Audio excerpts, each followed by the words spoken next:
안녕하세요. 사연에 빠지다의 DJ 민영입니다. 오늘 사연자님은 세상에 내 편이 하나도 없다는 절망감에 집안을 발칵 뒤집어 버렸다는데요. 과연 어떤 사연인지 들어보시겠습니다. 오늘도 두 가지 사연 준비되어 있으니 끝까지 함께 해주시고요. 그럼 오늘도 구독과 좋아요 잊지 말아주세요. 오늘의 사연 바로 시작해 볼게요. 안녕하세요. 저는 40대 여자입니다.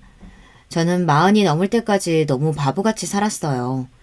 이런 말 제 입으로 하기는 부끄럽지만 사실 제가 온실 속의 화초처럼 세상 물정이라고는 모르고 살았습니다. 부모님께서 두 분 다 워낙 바쁘신 분들이라 저는 외할머니 손에 자랐어요. 결혼 전까지도 부모님과 함께 지낸 시간보다 외할머니와 함께 지낸 시간이 훨씬 더 많을 정도였죠. 외할머니께서 우리나라에서 유명한 무용수 출신이셨는데 저도 그런 할머니의 끼를 물려받았다며 할머니는 저를 무용수로 키우고 싶어 하셨어요. 사실 너무 어릴 때라 제가 끼가 있는지 무용을 잘하는지도 모르고 할머니 손을 잡고 따라다니며 시키는 대로만 했습니다. 물론 힘들고 지칠 때도 있었죠.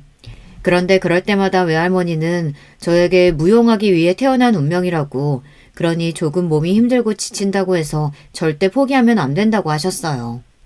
제가 무용을 그만두고 싶다고 할 때마다 할머니는 본인의 지난날의 사진과 비디오들을 보여주셨습니다.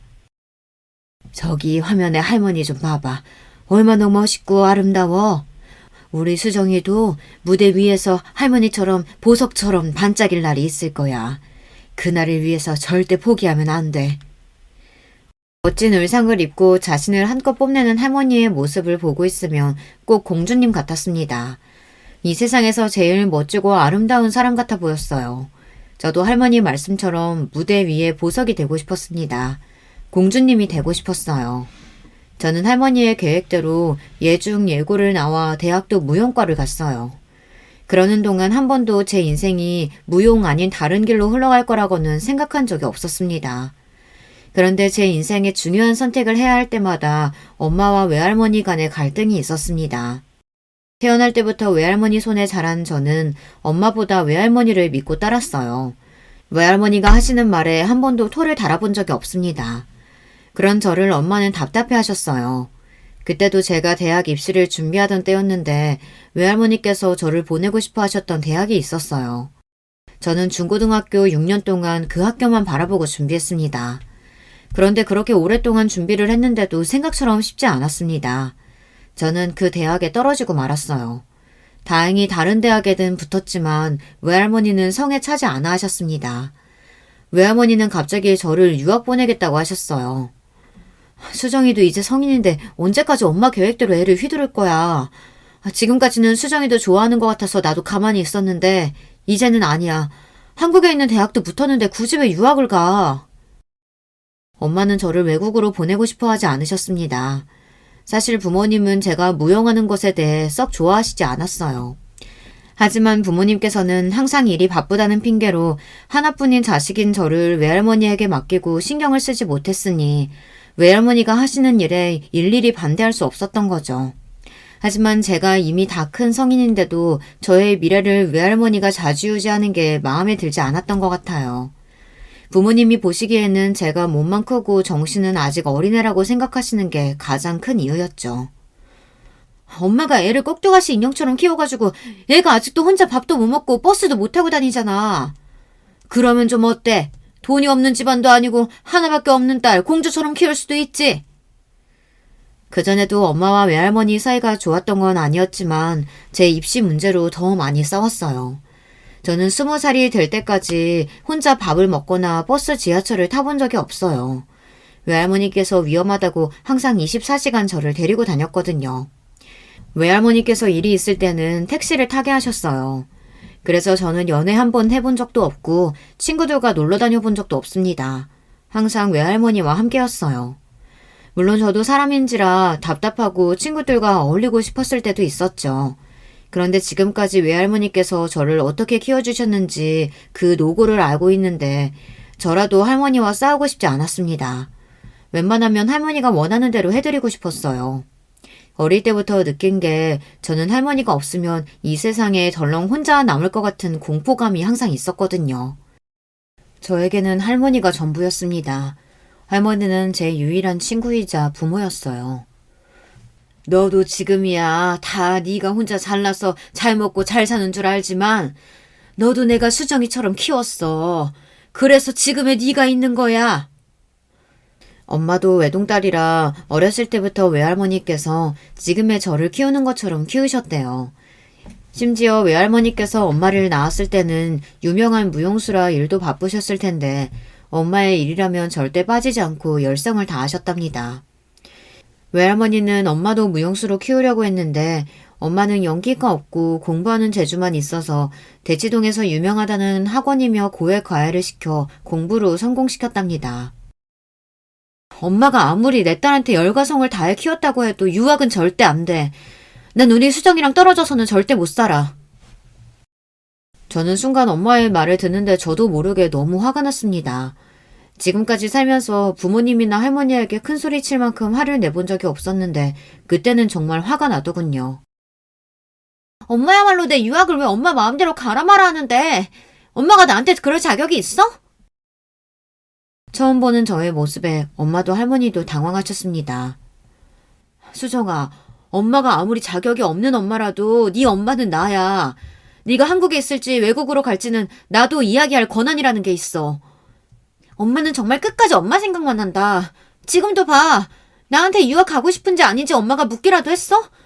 그리고 어차피 내가 유학 가고 싶다고 해도 엄마는 나랑 같이 못 가잖아. 가도 할머니랑 가야 하잖아.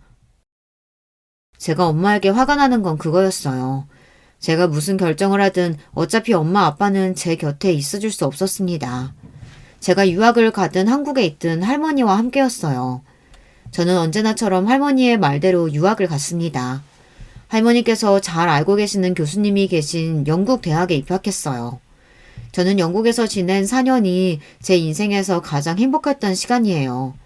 사실 누구에게도 말한 적 없지만 학교에서 보낸 학창시절은 힘들었거든요. 다 큰 애가 할머니와 다닌다는 게 흔한 일은 아니잖아요. 더군다나 친구들과 어울리지도 않고 혼자서는 아무것도 못하는 애를 누가 좋아하겠어요. 저는 학창시절 애들 사이에서 항상 은근하게 따돌림을 당했어요. 애들은 저를 유별난 공주 취급을 했습니다. 패스트푸드나 분식도 먹지 않고 버스나 지하철도 안 타고 다니면서 매일같이 외제차를 탄 부자 사모님 같은 할머니가 데리러 오니 애들은 저를 공주님이라고 불렀어요. 야, 공주님, 너 이번 콩쿠르도 나간다며? 출전비 엄청 비싼 데이라 우리 학교에서 딱 2명 나간다는데. 대단하다. 야, 나도 너희 할머니처럼 부자 할머니 있었으면 좋겠다. 애들이 하는 말이 별말도 아닌데도 애들이 저에게 말만 걸어도 저는 소심해서 뭘 어떻게 해야 할지 몰라 바보처럼 울기까지 했어요. 그런 날이면 학교 종이 울리자마자 학교를 빠져나와 호박마차 같은 할머니의 차에 올라탔습니다. 언제나 저만 보고 저만 위로해 주시는 할머니를 보고 있으면 저는 어떤 힘든 일이든 다 괜찮아졌어요. 영국에서 살 때는 아무도 제가 누구랑 사는지 어떻게 사는지 신경 쓰는 사람도 없고 딱히 궁금해하는 사람도 없었어요. 오히려 할머니와 함께 산다고 하면 저를 부러워하는 친구들이 많았어요. 영국에 있는 동안 저는 할머니와 더 뗄래야 뗄 수 없는 사이가 됐습니다. 저는 할머니만 제 곁에 있으면 아무도 필요 없었습니다. 영국에서 유학을 마치고 한국에 들어오자마자 외할머니는 한국 극단의 오디션을 다 알아서 잡아두셨어요. 저는 생각할 것도 없이 순서대로 오디션을 보고 극단에 들어갔습니다. 그리고 2년 뒤 외할머니는 제 앞에 웬 서류 봉투를 건넸어요. 저는 이게 다 뭐냐고 물었습니다. 뭐긴 뭐야, 네 신랑감 후보들이지. 그때 제 나이가 26이었어요. 그때까지도 저는 남자랑 데이트다운 데이트도 한 번 해본 적 없는 모쏠이었습니다. 그런 저에게 갑자기 신랑감 후보라면서 남자들 이력서를 보여주시니 저는 당황해서 말문이 턱하고 막히더라고요. 저는 할머니께서 농담하는 줄 알고 웃어넘겼어요. 그런데 할머니는 농담이 아니었습니다. 정말 저를 시집 보낼 생각이었어요. 지금 딱 네 나이부터 만나서 1년 연애하고 결혼하면 딱이야. 이 시기 놓치면 조건 좋은 남자 만나기 힘들어. 잘 봐봐. 집안이며 직업이며 조건은 내가 다 미리 괜찮은 남자들로만 골라놨으니까 한번 골라봐. 그 순간 저도 모르게 덜컥 겁이 났어요. 저는 이제야 좀 일도 재밌고 사람들과 어울리는 즐거움도 알았는데 갑자기 선을 보고 결혼하라고 하시니 뭘 어떻게 해야 하나 싶더라고요. 그런데 모든 일은 평소처럼 일사불란하게 진행됐어요.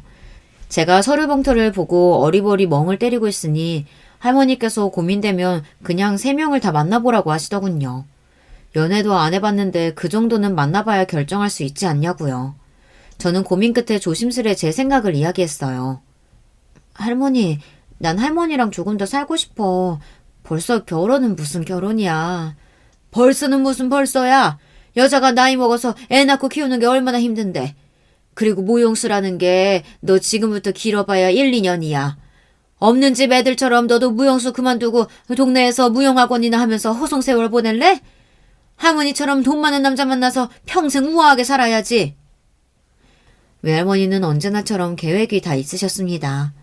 제가 영국에 유학 갈 때부터 아마 제 결혼을 계획하고 계셨는지도 몰라요. 네 엄마 봐라.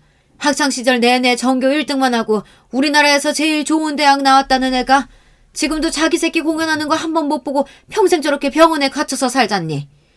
내가 제일 후회하는 게 너희 엄마 병원에서 사내연애해서 결혼하게 한 거야. 에휴, 그때 내가 말렸어야 했는데. 엄마 아빠 일은 바쁘고 나한테 관심은 없어도 둘이 잘 살잖아. 사이도 좋고. 외할머니는 외할아버지가 돌아가실 때까지 여자로 고생시켜서 힘들지 않았냐는 말이 목구멍까지 나왔지만 참았습니다. 외할머니가 돌아가신 외할아버지 이야기하는 걸 싫어하시거든요. 너희 엄마 아빠야 둘 다 바빠서 서로 대면대면 살아서 그래. 거기다가 너도 내가 키워줬으니 둘이 싸울 일도 없었던 거지. 나 봐라.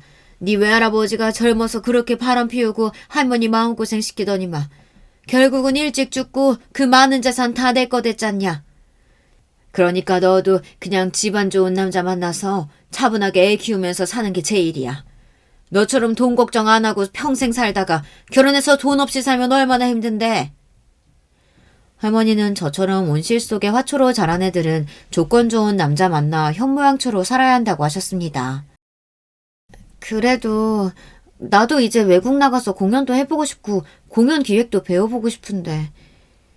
그전까지는 무용이 재미있는지도 모르고 주어진 일만 하나하나 하면서 살았는데 나이가 좀 들고 보니 제가 뭘 해야 하는지 조금씩 감이 잡히는 것 같았어요. 할머니는 애들 가르치는 일은 할 생각도 하지 말라고 하셨지만 사실 저는 아이들을 좋아해서 학원도 한번 해보고 싶었거든요. 제가 외할머니에게 보고 배운 게 있으니까요. 너 할머니한테 매일 뭐라고 그랬어?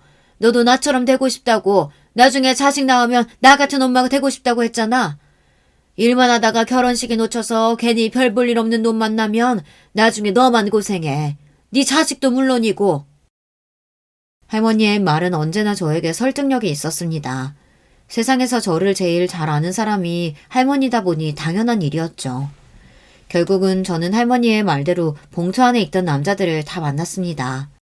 사실 외할머니는 3번째 남자를 마음에 들어 하셨어요. 집안 대대로 검사 집안에 남자는 판사였거든요.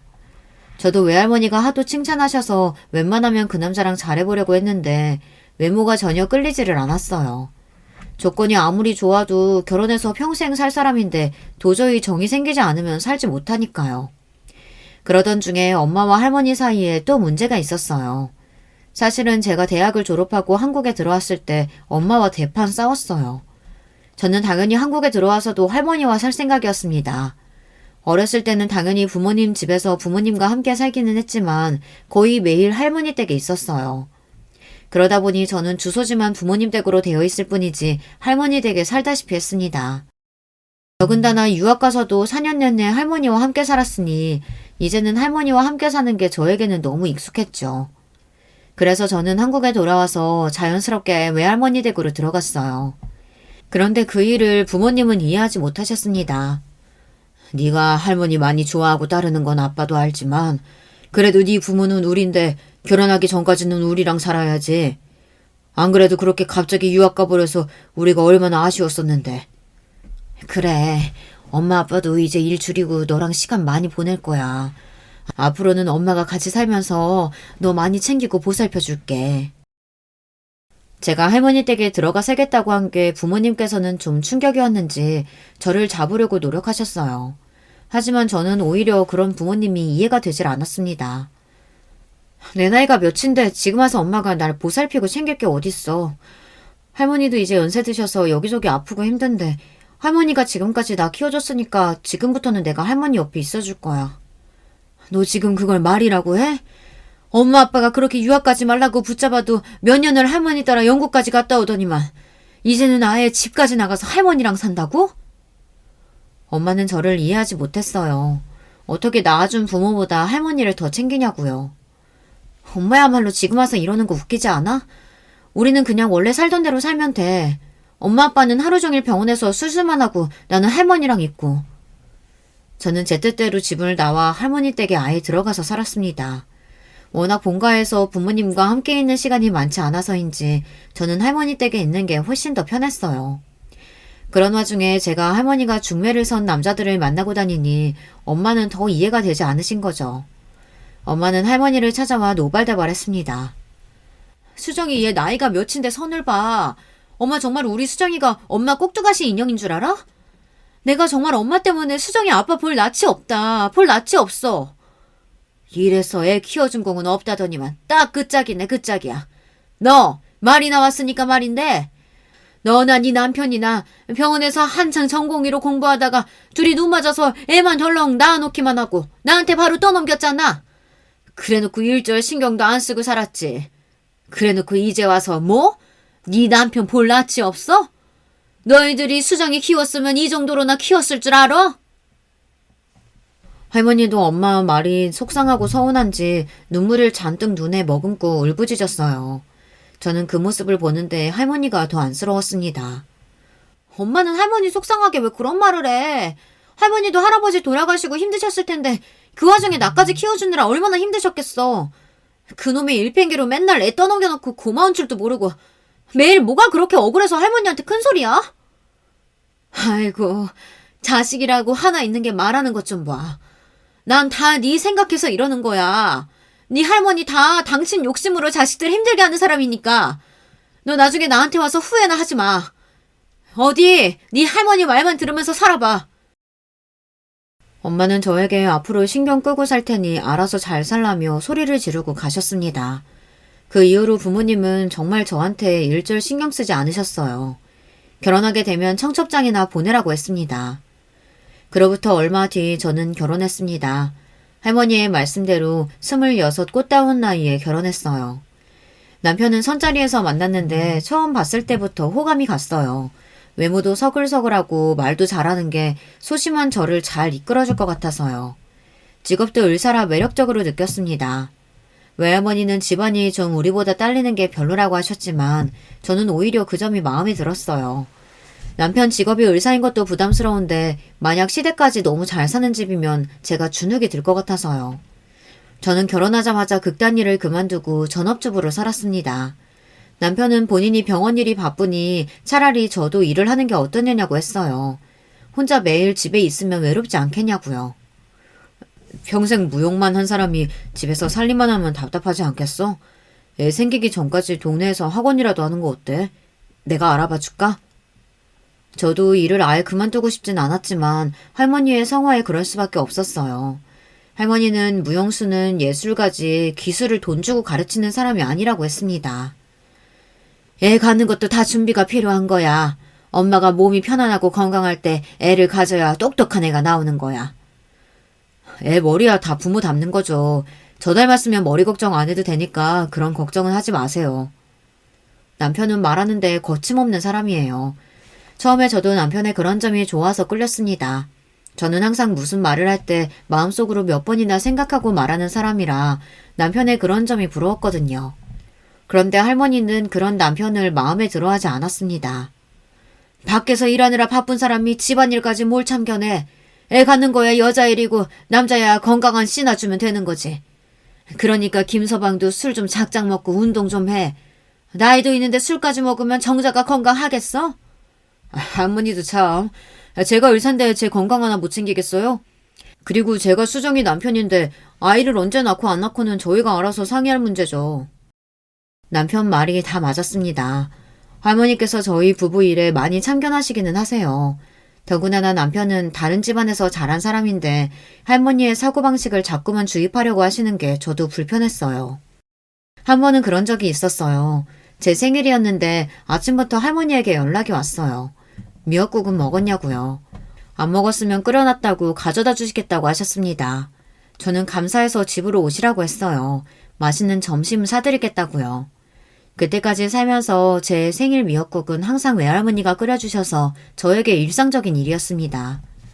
그런데 생각지도 못한 일이 벌어졌어요. 남편이 전날 새벽까지 수술하다 늦게 들어와서 아침에 자고 있었어요. 그런데 외할머니가 집에 오셨으니 남편이 좀 불편했나 봐요. 자다가 엉망이 된 얼굴로 할머니에게 인사를 하러 나왔는데 외할머니께서 한마디 하신 게 남편은 기분이 나빴나 봅니다. 결혼하고 처음 맞는 아내 생일인데 집에 있었으면 애 미역국이라도 좀 끓여주지. 이 시간까지 애 아침도 안 먹이고 잠만 잤나? 저 어제 새벽에 들어왔어요. 생일이야 자고 일어나서 챙기면 되죠. 저는 중간에서 어떻게 해야 할지 몰라 당황한 채로 멍하니 있었어요. 그런데 외할머니는 그런 남편이 괘씸하셨는지 미역국을 가스레인지에 올리면서 혼자 중얼거렸습니다. 아무리 피곤해도 한 집에 있으면 밥은 같이 먹어야지. 어이구, 암튼 사는 놈들은 다 자기밖에 몰라요. 그때였습니다. 타이밍도 기가 막힌 게 하필이면 그때 저희 시어머니께서 집에 오셨어요. 시어머니 딴엔 며느리인 제 첫 번째 생일이라고 미역국이랑 먹을 걸 좀 가져오셨더라고요. 이미 와 계셨던 외할머니를 보시고 시어머니는 반가워서 인사를 했는데 외할머니께서는 썩 달갑지 않은 투로 인사를 했습니다. 그때 눈치가 빠른 시어머니께서 남편의 등을 토닥였습니다. 우리 아들이 병원에서 얼마나 능력을 인정받는지 병원 수술은 혼자 다 하나 봐요. 아이고, 우리 아들 어제도 늦게 들어왔지? 얼굴이 아주 반쪽이 됐네. 그러게요. 수술도 많고 피곤할 텐데 매일 시간만 나면 친구 만나고 술밥 먹고 다니니 얼굴이 반쪽일 수밖에 없죠. 외할머니의 말에 순간 집안 분위기가 고요해졌습니다. 남편이 평소에 술을 많이 먹기는 해요. 병원 일이 바쁜데도 시간만 나면 친구들을 만나 고주망태가 되어 들어옵니다. 남편이 그러는 게 제가 싫어서 할머니에게 몇 번 하소연한 적이 있었는데 할머니께서 그걸 마음에 담아두셨나 봐요. 남편을 볼 때마다 술 먹지 말라고 잔소리를 하시더니 시어머니 앞에서까지 하셨어요. 시어머니도 세상에서 자기 아들이 제일이라고 생각하시는 분인데 할머니의 말에 기분이 상하셨는지 순간 얼굴이 굳었습니다. 병원 일이 얼마나 힘들고 고되면 술을 의지하겠어요. 이래서 우리가 능력만 좀 있으면 개인 병원이라도 좀 차려주고 싶다니까요. 시어머니는 툭하면 제 앞에서도 남편 병원을 차리고 싶다는 말을 하셨어요. 그게 은근 저에게는 저더러 차려달라는 말처럼 들렸습니다. 누구네 처가에서는 강남에 병원을 차려뒀다더라. 원래 의사 사이 보면 다 처가에서 해주는 거라더라. 이런 말도 하셨죠. 저처럼 눈치가 없는 애도 알아들을 정도다 보니 그런 소리를 할머니에게 한 적이 있었는데 할머니께서 콧방귀를 뀌셨어요. 남자네 집이 얼마나 능력이 없으면 처가에 손을 벌리려고 하냐고요. 그럴 때마다 할머니는 항상 그때 판사랑 결혼했어야 한다고 자꾸 잔소리를 하셔서 저는 웬만하면 남편 욕이나 시댁 욕을 할머니에게 안 하고 싶은데 그게 쉽지 않았어요. 저에게는 할머니밖에 없으니까요. 그런데 그때였어요. 할머니께서 시어머니가 많이 거슬리셨는지 참지 않으시고 말을 뱉었어요. 아들 고생하는 게 싫으면 병원 하나 차려주면 되지 뭘 고민해요. 하긴 병원 차리는 게 한두 푼도 아니고 사돈 두 분이 애들 가르쳐서 차려주시려면 몇십 년은 걸리겠네. 시부모님이 목동에서 학원을 운영하세요. 사실 남편이 의대 다닐 때만 해도 학원 건물이 자기네 거였다는데 시아버지께서 주식이니 비트코인이니 여기저기 투자했다가 많이 돈을 날리셔서 지금 건물을 내놨다고 하더라고요. 어머머? 사돈어른, 우리가 비록 지금은 건물도 내놓고 힘들게 살지만 아들 둘 다 의사에 약사 만든 사람들이에요. 다들 우리를 얼마나 부러워하는데요. 시어머니께서도 평생 공부만 하시고 학원만 운영하신 분이라 말은 지지 않고 잘해도 사람이 독하지는 않아요. 하지만 저희 할머니는 지독하신 분입니다. 기면 기고 아니면 아니에요. 평생 누구 눈치를 보고 살아본 적이 없는 분이다 보니 거침이 없습니다. 우리나라에 널리고 널린 게 약사랑 의사인데 부럽기는 뭐가 부러워. 의사니 약사니 다들 남의 건물에서 월세 내고 장사하면서 살더구만 뭐. 아이고, 내가 이래서 의사는 막노동이라고 싫다고 그렇게 말을 했는데 헛똑똑이 같으니라고.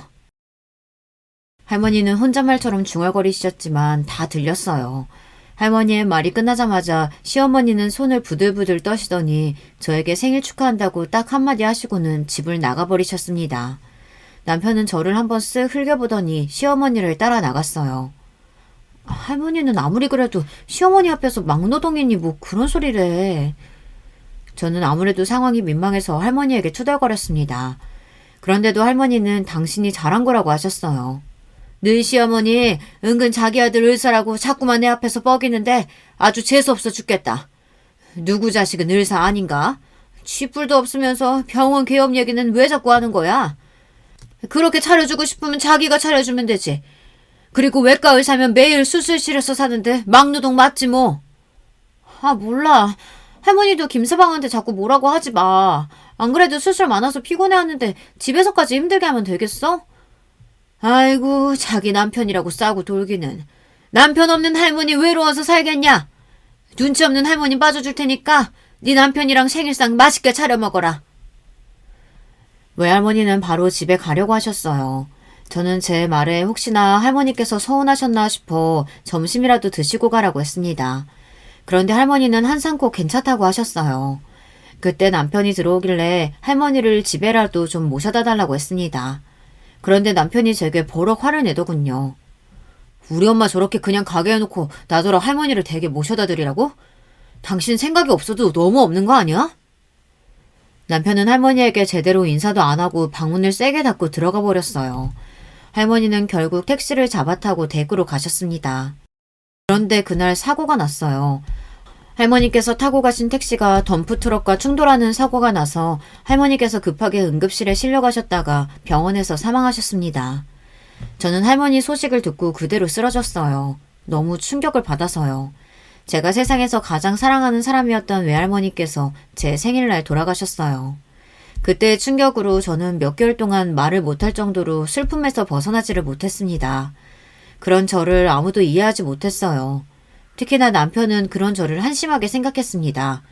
남편이 출근할 때든 퇴근할 때든 저는 정신이 반쯤 나간 사람처럼 흐물거리며 대충 밥을 차려주고 방에 들어가 누웠습니다. 도대체 언제까지 그렇게 폐인처럼 지낼 거야? 나 아픈 사람 살리는 의사야. 집에서 노는 사람이 밥상도 제대로 안 차리고 이따위로 할 거면 내가 당신이랑 뭐하러 살아? 당신은 죄책감도 없어? 내가 그날 당신한테 할머니 집에 모셔다 달라고 했었잖아. 당신이 우리 할머니 모셔다 드렸으면 사고 안 났을 거 아니야. 한 달 넘게 남편에게 제대로 된 말 한마디 안 하다가 결국 그날은 터져버리고 말았습니다. 남편 잘못이 아니라는 거야 저도 잘 알아요. 그런데 할머니를 잃었다는 슬픔이 저에게는 너무 아픈 상처다 보니 누구라도 원망할 사람이 필요했습니다. 제 말에 남편도 속상했을 거예요. 그런데 당시에 저는 머릿속이 온통 엉망이었습니다. 네가 돌아도 제대로 돌았구나. 정신과에 예약해 놓을 테니까 가서 진료나 받아. 정신도 마음도 엉망인 저를 받아줄 남편이 아니었습니다.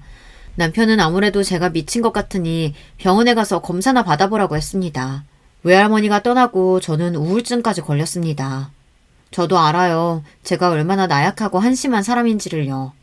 하지만 제 마음이 제 마음대로 되지 않았어요. 제 인생에 유일했던 등대가 사라지고 나니 저는 도저히 일어설 힘조차 없었습니다. 저는 약을 먹지 않으면 잠도 못 자고 밥도 거의 먹지를 못했어요. 외할머니가 돌아가시고 나서 6개월 만에 저는 10kg가 빠졌습니다. 몸도 몸이었지만 남편과의 관계도 회복되질 않았어요.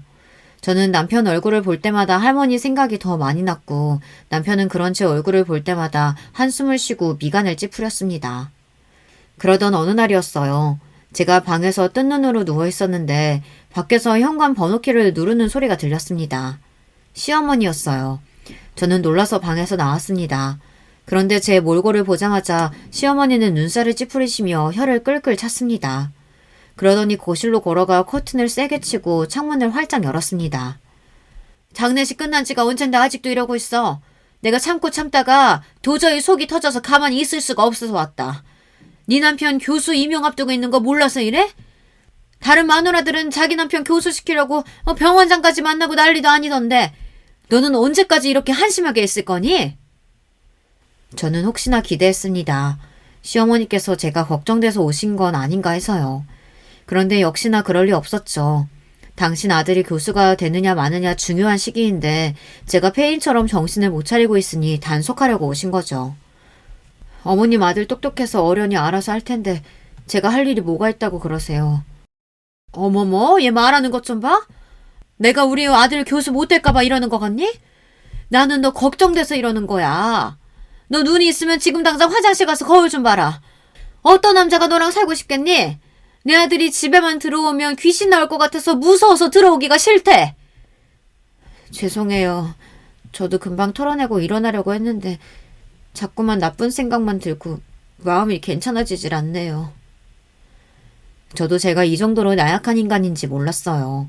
나이도 먹을 만큼 먹었으면 아무리 힘들고 서러워도 할 일은 해야 하는데 아무것도 하고 싶지 않았습니다. 저는 마음에도 없는 죄송해요라는 소리까지 하며 시어머니가 빨리 집에서 가버렸으면 좋겠다는 생각뿐이었었어요. 그런데 그때 간신히 참고 버티고 있던 제 앞에서 시어머니가 또 선을 넘었습니다. 도대체 너희 친정부모님은 네가 이 지경인데 어쩜 한 번을 들여다보지를 않으신다니? 결혼식 날도 식장에서 대충 얼굴만 비추고 사라지시더니만. 혹시 너희 부모님 자식 아닌 건 아니지? 저는 제가 정신이 없어서 말을 잘못 들은 줄 알았습니다. 그래서 시어머니께 다시 한번 물었어요. 무슨 소리를 하시는 거냐고요. 아무래도 이상하잖아. 상견례 때부터 지금까지 맨날 할머니라는 사람이 쫓아다니면서 유난이란 유난은 다 떨더니만 할머니 좀 죽었다고 손녀가 집안 다 내팽개치고 이런 거짓말을 하는 게 말이 되냐고. 나는 아무리 생각해도 네가 이해가 안 된다. 어머님이 뭘 한다고 마음대로 판단하세요. 집안일이고 남편이고 제가 다 알아서 할 테니까 어머님은 이제 좀 제발 가세요. 저는 시어머니께 그만 돌아가시라고 등을 떠밀었습니다. 시어머니는 뭐 이런 게 있냐며 저에게 화를 내셨지만 제 귀에 들어오지 않았어요. 이럴 때일수록 정신 똑바로 차리고 하루라도 빨리 애 만들 생각부터 해. 너 그래야 남편이 나가서 딴짓 안 한다? 이게 다 너 생각해서 하는 말이야. 시어머니는 집에서 쫓겨나면서도 말도 안 되는 소리를 짓거렸어요. 저더러 지금 당장 아이나 가지래요. 그래야 우울증에서도 벗어날 수 있다고요. 시어머니가 하는 말이 모두 다 싫고 원망스러웠지만 시어머니의 말이 전부 다 틀린 건 아니에요. 저는 시어머니가 돌아가시고 나서 순간 정말 내가 문제인가라는 고민에 빠졌어요. 저는 태어났을 때부터 외할머니에게 과잉 보호를 받고 자라면서 부족함이라고는 모르고 자랐다고 생각했습니다. 그런데 한편으로는 부모의 사랑을 받지 못했다는 게 외롭고 힘들 때도 있었어요. 학교에 행사가 있으면 다들 부모님이 오시는데 저는 항상 할머니가 오셨으니까요. 가끔은 할머니가 아니라 부모님이 와주셨으면 좋겠다 생각한 적도 있었습니다. 하지만 제가 그런 생각을 하고 있다는 걸 모를 리 없으셨던 할머니는 제가 외롭다는 생각이 들지 않도록 더 유난하고 유별나게 해주셨어요. 제가 조금 더 부족함을 느끼지 못하도록 말이죠. 그런데 제가 더 할머니에게 집착했는지도 몰라요. 이 세상에서 저를 가장 사랑해주고 내가 무슨 짓을 해도 다 용서하고 받아주는 유일한 존재라는 생각에 항상 할머니에게 기댔습니다. 남편이 있는데도 남편보다 할머니를 더 믿고 의지했어요. 저는 몸만 큰 어린애였습니다. 저는 변해야 했어요. 이제 더는 어디에도 제 그늘막이 되어주었던 할머니가 안 계시니 홀로 서야만 했습니다. 저는 홀로 서기를 하기 위해 가장 처음 생각한 게 아이를 갖고 싶다는 거였어요. 시어머니 말 때문에 아이를 가져야겠다라고 생각한 건 아니에요. 사실 결혼하고 바로 아이를 가지려고 했었는데 남편이 아직은 아이를 갖고 싶지 않다고 해서 차일피일 미뤘습니다. 그때 이후로 할머니께서 남편을 마음에 안 들어 하셨어요. 한 살이라도 젊을 때 아이를 가져야 하는데 아이 이야기만 나오면 말을 돌렸거든요. 사실 저도 그때는 할머니가 원하셔서 아이를 갖고 싶다고 하기는 했었는데 겁이 나기는 했어요. 제가 혼자 할 줄 아는 것도 별로 없는데 과연 내가 아이를 키울 수 있을까 걱정됐어요. 하지만 지금이라면 해낼 수 있을 것 같았습니다. 할머니에게 받은 사랑을 내 자식에게 쏟다 보면 저도 한 단계 성장하지 않을까 하는 기대가 있었어요. 저는 고민 끝에 작전에 돌입했습니다. 지금까지 남편과 계속 대면대면 지냈는데 갑자기 남편에게 아이를 갖자고 하면 분명 콧방귀를 낄 거예요. 저는 우선 남편과의 관계를 개선하기 위해 노력했습니다. 몇 달 만에 운동도 하고 미용실도 다녀왔어요.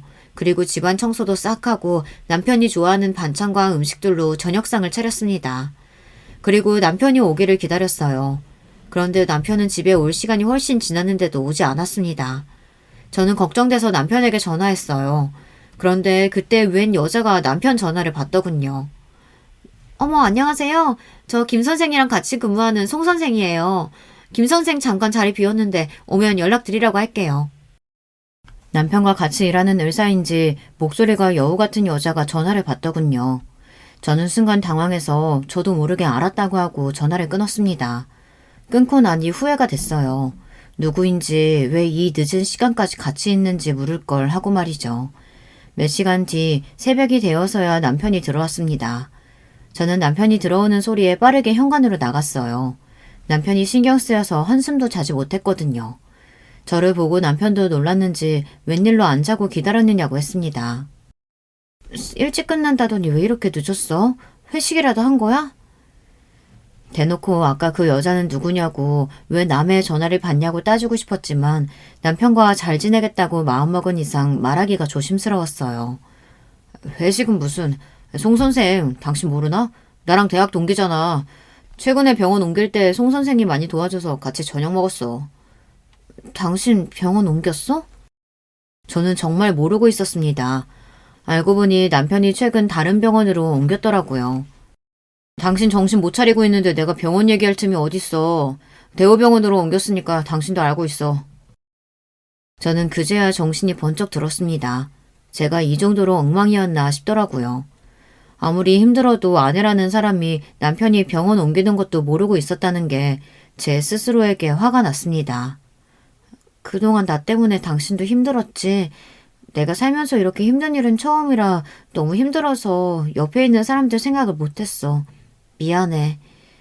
저는 아무래도 남편에게 제대로 사과를 해야 할 것 같아 진심을 담아 사과를 했어요.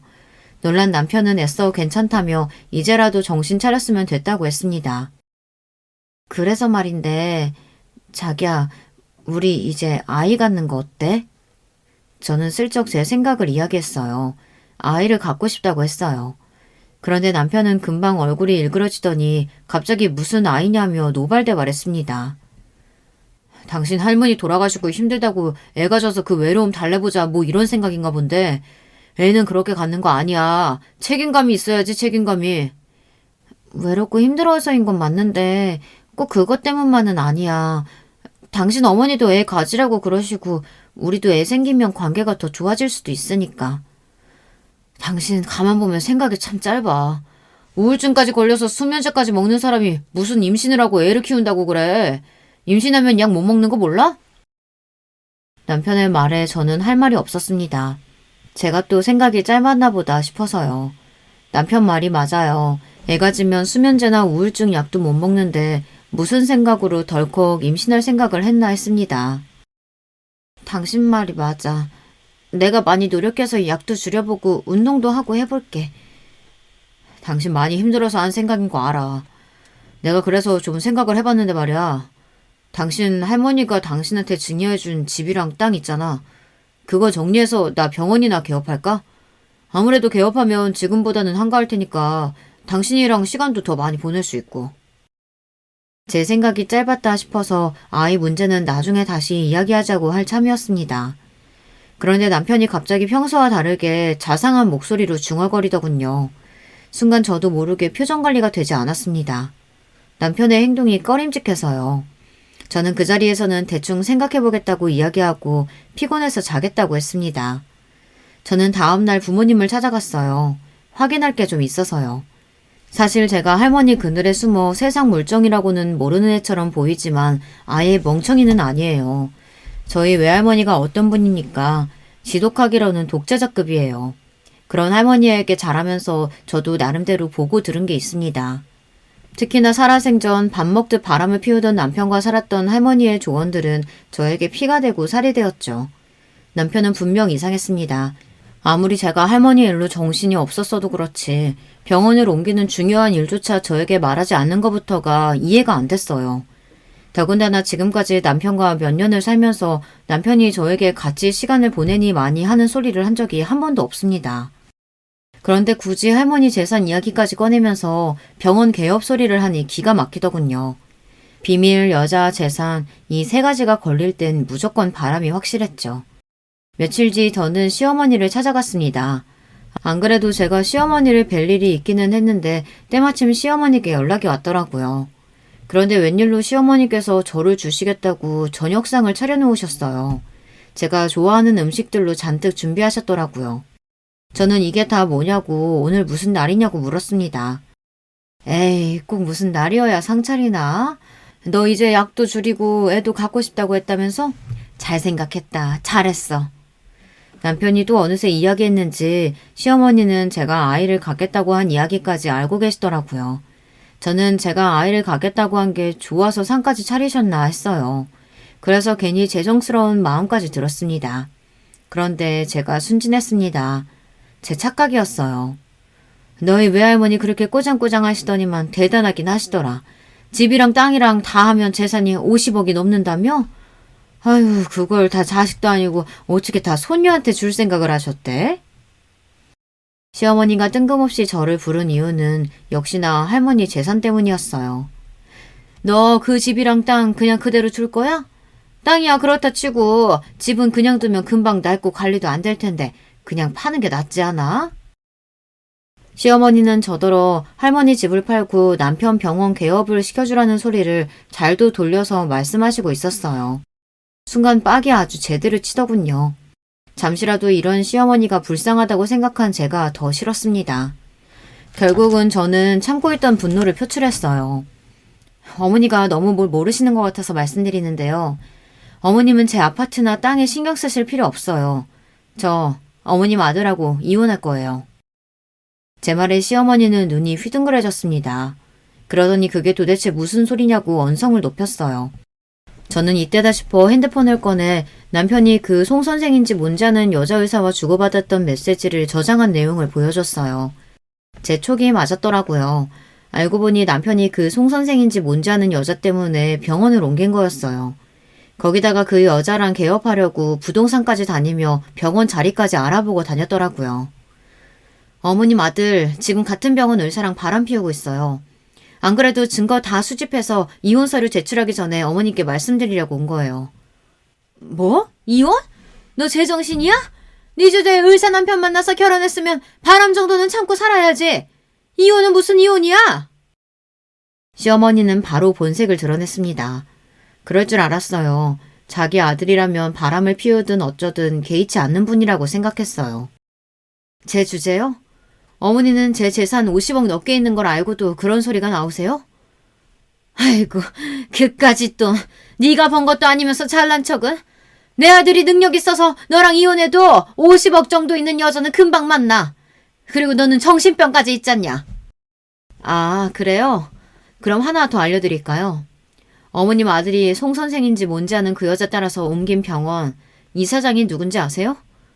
바로 우리 아빠예요. 제 말에 시어머니는 믿기지 않는다는 듯 그게 무슨 헛소리냐고 언성을 높였어요. 그랬습니다. 부모님과 연락을 잘 안 하고 살아서 저는 몰랐는데 알고 보니 아버지께서 최근 남편이 옮긴 병원 이사장으로 가셨더라고요. 최근에 아버지가 그 병원 이사장으로 가셨어요. 제가 아버지께 말씀드려서 곧 어머님 아들 병원에서 잘릴 거예요. 그리고 저희 친정어머니도 의사이신 거 아시죠?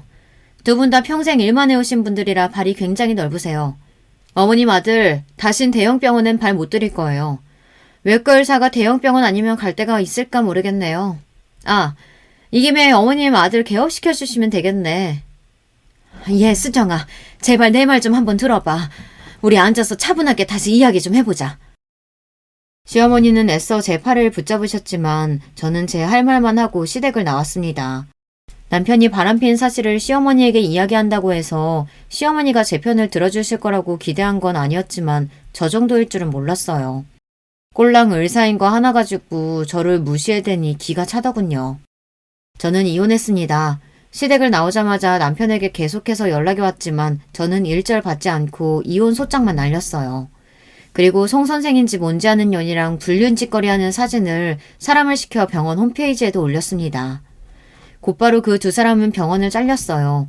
지금까지 제가 얼마나 바보처럼 살았는지 저도 압니다. 할머니의 그늘에 숨어 혼자서는 아무것도 할 줄 모르는 바보 천치 등신으로 살았어요. 하지만 그 긴 세월을 모두 다 후회하지는 않습니다. 할머니의 보호를 받으며 사는 동안 모진 바람과 풍파를 모두 다 비켜가며 평화롭고 안정적으로 살아왔으니까요. 단지 제 곁에 평생 있을 줄 알았던 그 그늘이 사라지고 나자 나약했던 제가 남들보다 훨씬 더 거센 사춘기를 뒤늦게 겪느라 고생을 좀 하기는 했지만요. 이제는 누구보다 당당하게 홀로서기를 하고 말 거예요. 저는 이혼과 동시에 할머니가 사시던 집으로 들어갔습니다. 할머니가 평생 사셨던 집을 제가 증여를 받았거든요. 저는 그 집에 살면서 일자리를 구했습니다. 부모님은 혼자 살 저를 위해 근처에 무용학원을 차려주겠다고 하셨지만 거절했어요. 사실 할머니가 사시던 집을 받은 것도 부끄러웠는데 학원까지 부모님의 힘을 빌리면 제 인생에서 스스로 이뤄낸 것이 아무것도 없으니까요. 그렇게 되면 저는 제 자신이 너무 부끄럽고 싫을 것 같아요. 저는 동네의 작은 무용학원에서 선생님으로 취직했습니다. 40이 넘어서야 첫 직장을 구했다는 게 부끄럽고 민망하기도 했지만 그래도 지금부터가 다시 시작이라는 마음으로 기죽지 않고 당당하게 살아가기로 했습니다. 저에게도 새로운 목표가 생겼어요. 시간이 얼마나 걸리게 될지는 모르겠지만 제가 번 돈으로 제 무용학원을 꼭 차릴 거예요. 그리고 혼자 밥도 만들어서 먹고 버스나 지하철도 타고 다닐 겁니다. 부끄럽지만 뒤늦게나마 하나하나 부딪히면서 살아나갈 거예요. 제 이야기를 들으시면서 한심하고 뭐 이런 애가 다 있나 싶으셨겠지만 그래도 지난날을 반성하고 다시금 새로운 삶을 시작하려는 저를 여러분께서 댓글로 많이 응원해주세요. 따끔한 잔소리도 해주시면 달갑게 듣겠습니다. 지금까지 저의 한심한 인생 이야기 들어주셔서 너무 감사해요. 저는 앞으로 후회하지 않는 삶을 살기 위해 정신 바짝 차리고 살겠습니다. 여러분, 두 번째 사연 시작하기 전에 좋아요, 구독 꼭 눌러주실 거죠? 그럼 두 번째 사연 바로 시작합니다. 안녕하세요. 저는 서울 강남에서 부동산을 운영하고 있는 아줌마입니다. 대학을 졸업하고 공인중개사 자격증을 따자마자 이 일을 시작했으니 벌써 30년이 다 돼가네요. 제가 이 강남 바닥에서 부동산 시장에 30여 년을 몸담는 동안 강남의 위상은 단 한 번도 대한민국 최정상에서 내려와 본 적이 없습니다. 지금도 계속해서 강남의 가치는 하늘을 뚫고 올라갈 정도죠. 아무튼 오늘은 부동산 이야기를 하자고 사연을 보낸 것은 아니고요. 이렇게 강남의 지리와 사정에 훤한 저를 이용해 먹으려던 동서를 시원하게 혼내준 얘기를 들려드리려고 해요. 잠깐 제가 잘한 얘기만 빠르게 하고 넘어갈게요. 저는 70년대 초반에 서울의 양재동에서 태어났어요. 저희 집은 엄청나게 부자는 아니었지만 아버지가 말죽거리에서 장사를 오래 하셔서 자라는 내내 딱히 부족함은 없는 중산층 가정에서 자랐습니다. 지금이야 양재동이 부자도 많이 살고 좋은 동네지만 그때 당시엔 논밭만 가득한 허허벌판이었거든요. 영화 말죽거리 잔혹사에 나오는 풍경을 보시면 알 수 있듯이 제가 나고 자랄 때까지만 해도 땅값이 크게 오를 거라는 소문만 무성했지 실상은 요새 시골 허름한 읍내랑 비슷한 정도였어요. 그런데 어느 순간 무섭게 집값이 오르고 땅값이 치솟더니 제가 고등학교 졸업할 때쯤에 강남은 명실공히 대한민국을 대표하는 부의 상징이 됐습니다. 오렌지족, 야타족 이런 말들 기억나시죠? 딱 그때 당시에 압구정동, 청담동 등을 누비면서 신나게 놀러다니던 돈 많은 집 자식들을 부르던 말이었죠. 하지만 저희 집이랑은 거리가 먼 얘기였습니다. 아쉽게도 저희 집은 강남권에 위치하고 있긴 했지만 완전히 강남의 중심권은 아니었던 데다가 아버지는 평생을 말죽거리에서 사셨으면서도 그런 부동산 투자 쪽에는 영 감각이 없었거든요. 아이고, 남들은 다 미리부터 야금야금 땅을 사서 되팔고 또 되팔고 해서 수십억씩 벌었다던데 우리는 꼴랑 이 집 한 채밖에 남은 게 없네. 옆 가게 김씨네도 10년 전에 사둔 땅 팔아서 재미 좀 봤다지. 아이 어째 우린 그런 복이 한 번도 안 굴러 들어온다냐. 이렇게 아버지는 잊을만 하면 남의 집 땅값 오른 얘기에 배 아파하시면서 툴툴대곤 하셨죠. 학교 공부와 크게 연이 없었던 저는 어찌어찌 겨우 수도권 대학을 졸업하고 앞으로 뭐를 해먹고 살아야 하나 고민을 하고 있던 중이었습니다. 딱히 하고 싶은 것도 없었고 결혼 상대가 있었던 것도 아니었는데 그렇다고 아버지 가게를 물려받기는 또 싫었거든요. 그러던 중에 아빠가 그렇게 놀고만 있을 거면 맞은편 박신의 부동산에 가서 알바라도 하라고 잔소리를 하는 통에 발을 들여놓았던 부동산 일이 제 평생의 업이 됐습니다. 남편과는 그 박씨 아저씨네 부동산에서 만났습니다. 남편도 저처럼 대학 졸업하고 빈둥대고 있다가 부모님 성화에 못 이겨 부동산 공부나 좀 해볼 겸 여기에 취직을 하게 된 거였죠. 남편이나 저나 처음엔 자격증도 없으니 문서 정리나 손님 맞이 따위에 잡일만 하다가 둘 다 박씨 아저씨 어깨 너머로 하나씩 배우는 부동산 일이 재밌어서 본격적으로 함께 자격증도 공부하고 실무에 하나둘씩 손을 대게 됐습니다. 그 과중에 정이 들어서 사내 연애를 하게 됐고 2년여의 연애 끝에 결혼을 하게 됐습니다. 지금 생각해보면 박씨 아저씨를 포함 꼴랑 4명 있는 조그만 부동산이었는데 사내 연애라는 표현이 조금 민망하네요. 그렇게 결혼과 동시에 남편과 저는 저희에게 일을 가르쳐 주셨던 박씨 아저씨의 품을 떠나 좀 더 강남 깊숙한 곳에 저희의 부동산을 차렸습니다. 불경기에도 어느 정도 먹고 살 만큼 수입이 들어왔고 연년생 2딸도 낳아서 무사히 잘 길렀습니다. 이대로 한평생 살다가도 별다른 여한이 없겠다 싶을 정도의 평온한 인생이었죠. 세상 얄미운 건방이 하늘을 찌르는 동서가 등장하기 전까지는요. 먼저 도련님의 얘기를 조금 하자면 결혼 전 도련님은 빈둥대던 남편과 달리 온 동네가 알아주는 수재였습니다. 그때 당시 경기 중 경기고를 수석으로 졸업하고 서울대마저 수석 입학, 수석 졸업을 했으니 시댁의 기대와 사랑을 한 몸에 받았던 것은 말할 것도 없죠. 그렇게 서울대 수석으로 의대에 진학한 도련님은 같은 과 2학년 후배인 동서와 연애하다가 동서가 인턴 생활을 마칠 때쯤 본격적인 결혼 얘기를 주고받았죠.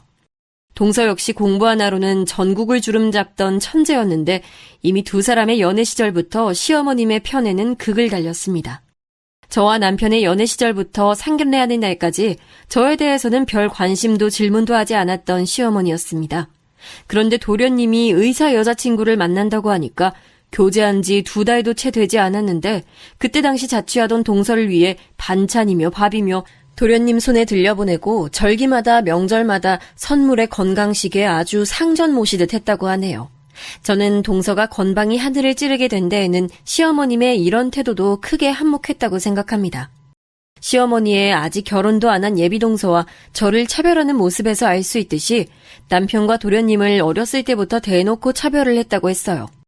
공부하는 담을 쌓고 놀러다니기 바빴던 남편과 달리 항상 부모님 말씀을 잘 듣고 전교 1등을 놓쳐본 적이 없는 도련님은 그야말로 시부모님의 사랑을 독차지했죠. 그래도 별다른 큰 사고 한 번 친 적 없는 착한 남편이었는데 장남인데도 불구하고 차별을 받는 남편이 늘 불쌍했죠. 어디 모임에 나가서도 늘 도련님 자랑만 하시고 남편 얘기는 잘 꺼내지도 않으셨어요. 그런 분위기 속에서 자랐으니 동생인 도련님도 은근슬쩍 형을 무시하는 듯한 태도가 늘 배어 있었죠. 도련님의 형에 대한 태도가 그랬으니 동서될 사람의 저희 부부에 대한 태도 역시 비슷했을 거라고 어렵지 않게 추측이 가능하시죠? 이제부터 이 싸가지 없는 동서를 본격적으로 소개하겠습니다. 동서를 처음 본 건 상견례 자리였습니다. 시어머니는 훌륭하신 둘째 며느리 모시는 자리라면서 식당 예약부터 해서 사돈댁에 드릴 선물까지 모든 상견례 준비를 저한테 맡겼습니다. 저도 일하느라 바빴는데 정말 짜증이 났죠. 중요한 계약들을 앞두고 있던 시점이었거든요. 함께 일하는 남편이 제 상견례 준비로 업무에 자꾸 지장이 생기자 참다 못해 시어머니에게 한마디 했어요. 아, 엄마. 우리 지금 엄청 바쁘고 중요한 시기야. 왜 이럴 때 애엄마한테 상견례 준비를 시키기를. 그런 건 당연히 민석이가 해야지. 에이, 그 자식은 지 상견례 자리인데 형수한테 다 맡겨놓고 뭐하고 자빠졌대? 아이고 이 정없는 놈아, 네가 그러고도 형이야? 아이 민석이는 지금 제일 바쁜 레지던트 2년차 아니야. 새 며느라가도 이제 곧 인턴 마치고 레지던트 준비해야 하는데 걔네가 그거 준비할 시간이 어딨니? 아이 결혼 준비 대신해달라는 것도 아니고 상견례 준비 좀 애미한테 대신 좀 하라 그런 거 가지고 한밤중에 전화로 이 난리야. 그리고 그 코딱지만한 복도방이 뭐가 그리 바쁘다고 맨날 생색이야 생색은. 아이, 맨날 그놈의 복덕방! 공인중개사라고, 공인중개사! 우리도 성수기 때 민석이보다 바쁘면 더 바빴지 못하진 않는다고. 걔네가 못하겠으면 엄마가 대신 준비하던지 해. 지연이 지금 엄청 바쁘니까. 아니, 쓸개 빠진 자식이 지 동생 결혼하는데 도움은 못 줄 망정 지 마누라만 편들고 앉아있네. 아유, 내 팔자야. 아우, 됐어, 오빠. 여보세요? 어머님, 저예요.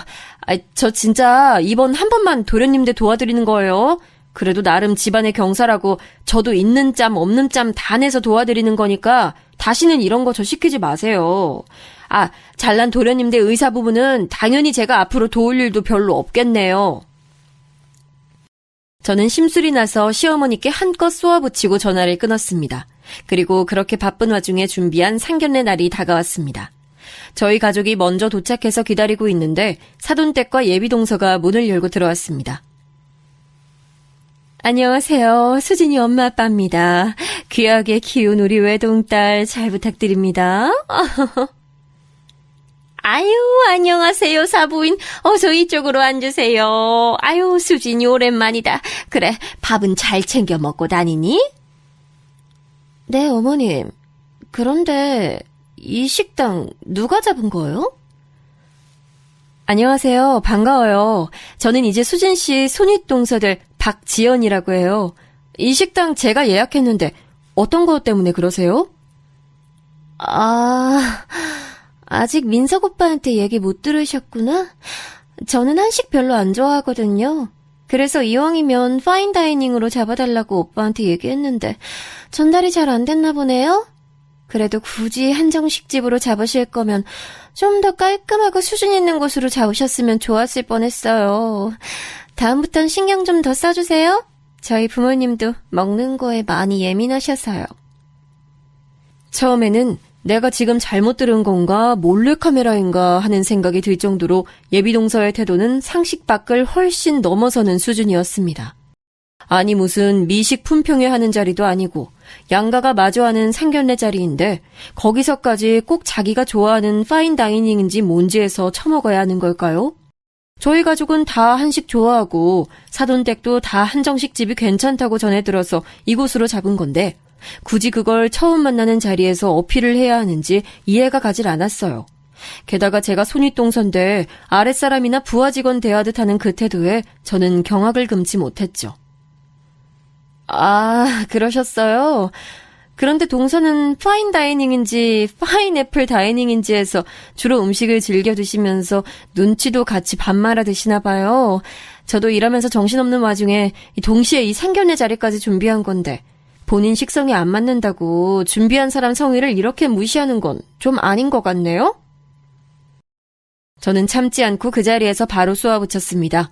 여기서 기가 밀리면 앞으로도 평생 시달릴 것 같은 느낌이 들었거든요. 부동산 일을 오래 하면서 여러 사람을 만나다 보니 이 동서라는 사람도 어떤 인간인지 그 자리에서 대번에 파악할 수 있었습니다. 네? 뭐라고요? 엄마, 지금 이 아줌마 뭐라는 거야? 나 잘못 들은 거 아니지? 아줌마가 아니고 형님이요, 형님. 이제 가족들 사이인데 호칭 정리 분명히 좀 부탁드릴게요. 얘, 너 지금 사돈어른도 계신데 이게 뭐 하는 거야? 아유, 사부인, 사돈어른. 제가 대신 사과드리겠습니다. 얘가 복덕방에서 손 사기꾼 같은 질 낮은 손님들만 상대하다 보니 이렇게 억세고 거칠어요. 이해 좀 부탁드립니다. 아니, 아무리 그래도 그렇지 이런 무례한 경우가 어딨어요? 이 결혼 아무래도 다시 생각해봐야겠네요. 사위 될 사람이 아주 능력이 출중해서 사부인 댁을 긍정적으로 생각하고 있었는데 맏며느리라는 사람이 이렇게 예의가 없으니 원. 오늘은 더는 불쾌해서 이 자리 못 있겠네요. 저희 먼저 일어납니다. 아이고, 사부인, 사돈어른, 수진아! 결국 그날 상견례 자리는 식사도 제대로 하기 전에 파토가 났습니다. 네가 아주 우리 집안을 망하게 하려고 작정을 했구나. 다른 날도 아니고 상견례 자리에서 그게 어디서 배워먹은 못된 성질머리야. 너 지금 당장 쫓아가서 사돈댁이랑 둘째 아가한테 잘못했다고 싹싹 빌어. 어머님은 지금 저 동서될 인간이 저한테 무례하게 군 거는 생각도 안 하세요? 저뿐만이 아니라 저희 집 전체를 무시하는 태도였다고요. 그런데도 저기 집의 편만 드세요? 여보, 일단 잠깐 참아봐. 엄마, 일단 오늘은 날이 아닌 것 같으니까 다들 진정하고 돌아가서 다시 대책을 강구해보자. 민석이 너도 일단은 사돈 어른들께 잘 말씀드려서 다시 날 잡는 걸로 하자. 저랑 시어머니마저도 크게 싸울 분위기가 되자 남편이 나서서 말리는데 도련님이 거기다 대고 한마디 덧붙였습니다. 젠장, 가족이란 것들이 도움은 주지 못할 망정 아주 내 신세 망치려고 작정을 했네. 뭐 임마? 너 지금 뭐라 그랬어? 이 자식이 진짜 죽으려고. 너 일로 와봐! 남편과 동생은 그 자리에서 멱살을 잡고 우당탕탕 주먹다짐을 하는데 영락없는 막장 드라마의 한 장면이었습니다. 처음엔 주먹이 몇 번 오가더니 온몸이 뒤엉켜서 주변 테이블이며 접시며 바닥에 다 쏟아지고 두 사람의 옷은 다 찢겨서 걸레짝이 됐습니다. 각종 숫자와 동물이 들어간 욕은 다 나오고 형제끼리 죽이네 살리네 난장판에 벌이는데 칼만 안 들었지 진짜 무슨 큰일 난 줄 알았습니다. 결국엔 경찰까지 출동하고 가족 간의 문제라고 겨우 경찰들을 설득해서 돌려보낸 뒤에야 상황이 일단락됐죠. 엄마, 난 민석이 저 새끼 다신 안 보고 살라니까 저쪽 집안이랑 결혼을 하든 쌈을 싸먹든 나랑 지연이는 이제 가족 행사에 부르지 마. 결혼식도 부르지 말고 대가리 좋은 잘난 아들내미랑 며느리 맞이해서 평생 행복하게 사시오. 남편은 그렇게 시어머니께 쏘아붙인 뒤 제 손목을 잡고서는 그 자리를 박차고 나왔습니다. 그렇게 며칠이 지났을 때였죠. 남편과 함께 정신없이 일하고 있는데 누군가 문을 두드리길래 평소대로 손님을 맞이하려고 했습니다.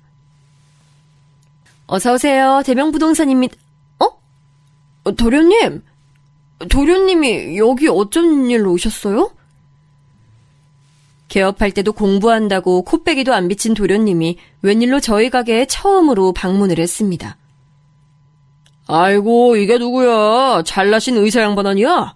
위대하신 닥터 선생 장민성님께서 이 쓰러져가는 썩은 복덕방에 놓인 일로 행차하셨습니까?